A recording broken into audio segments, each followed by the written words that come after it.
চটজলদি একটা রেসিপি, একটাই তরকারি করব, উচ্ছে দিয়ে আলু দিয়ে মাছ দিয়ে ঝোল। তার জন্য আমি এই যে এখানে নুন দিয়ে উচ্ছে ভাজতে দিয়েছি। এবার মাছটাকে নুন হলুদ মাখিয়ে রেখেছি, এটাকে ভাজবো। পেঁয়াজ কুচি আর হচ্ছে লাগবে আলু, আর এমনি সাধারণ ঘরোয়া মশলা দিয়ে তৈরি করব। তো চলো রান্নায় ফিরে যাই। ওদিকে আমি উচ্ছে ভাজা করতে দিয়েছি, এদিকে আমি মাছগুলো ভাজতে দেব। তো দেখো তেলটা গরম হয়ে গেছে।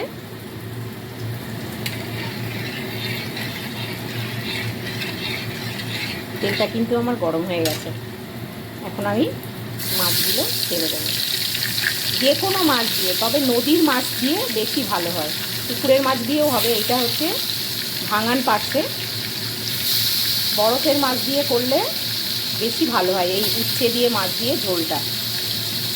মাছটা ভাজা করে নিয়ে ফিরে আসছি।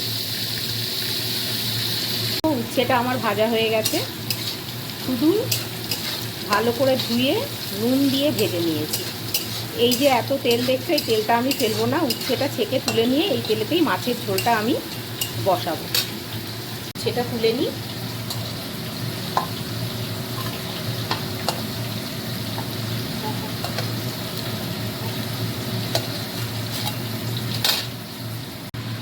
এই যে আমি উচ্ছেটা ছেঁকে তুলে নিয়েছি। এবারে ওই তেলেতেই পেঁয়াজ কুচি দিয়ে দেবো। দিয়ে দিলাম পেঁয়াজ কুচি।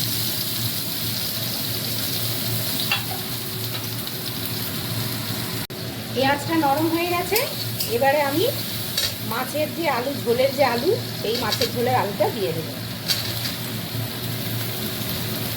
দিয়ে একটু ভেজে নেব। দেখো আমি আলু আলাদা করে ভাজা টাজার কোনো ব্যাপার নেই, এর সঙ্গেই কষিয়ে ভেজে নেব।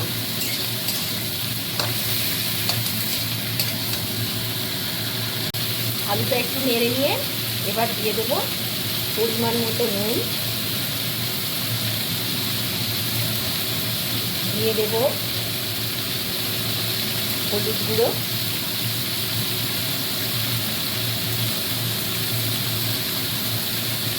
দিয়ে দেবো লঙ্কার গুঁড়ো। ঝালটা তোমরা তোমাদের ইচ্ছা মতো দেবে, আমরা খুব ঝাল খাই না তাই 1 চামচই দিলাম।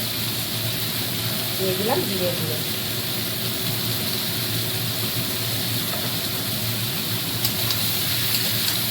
আবারও মশলা সমেত আলুটাকে ভেজে নেব।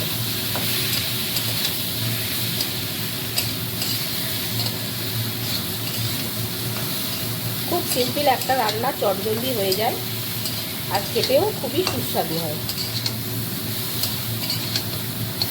একবার করে খেয়ে দেখো, আশা করছি তোমাদের ভালো লাগবে।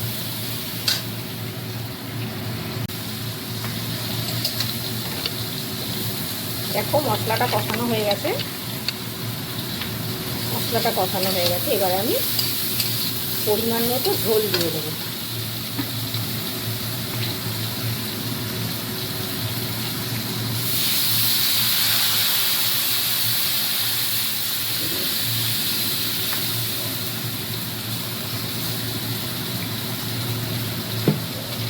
ঝোলটা তোমরা তোমাদের পরিমাণ মতো দেবে, যে যেরকম ঝোল খেতে ভালোবাসে।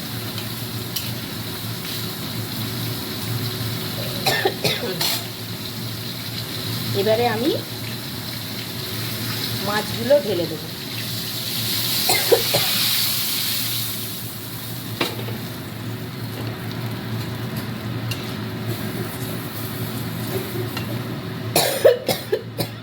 যা কাশি মাসি সব দিয়ে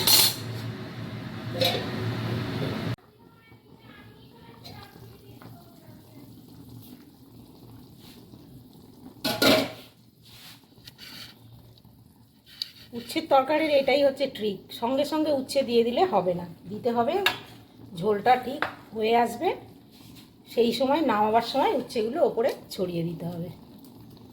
উচ্ছে দিয়ে বেশি ফোটানো যাবে না, তাহলে তরকারি তেতো হয়ে যাবে।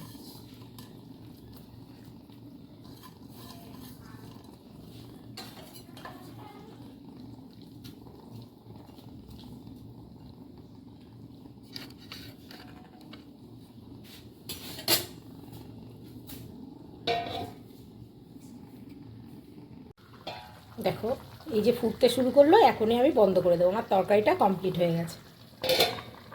Thank you for watching.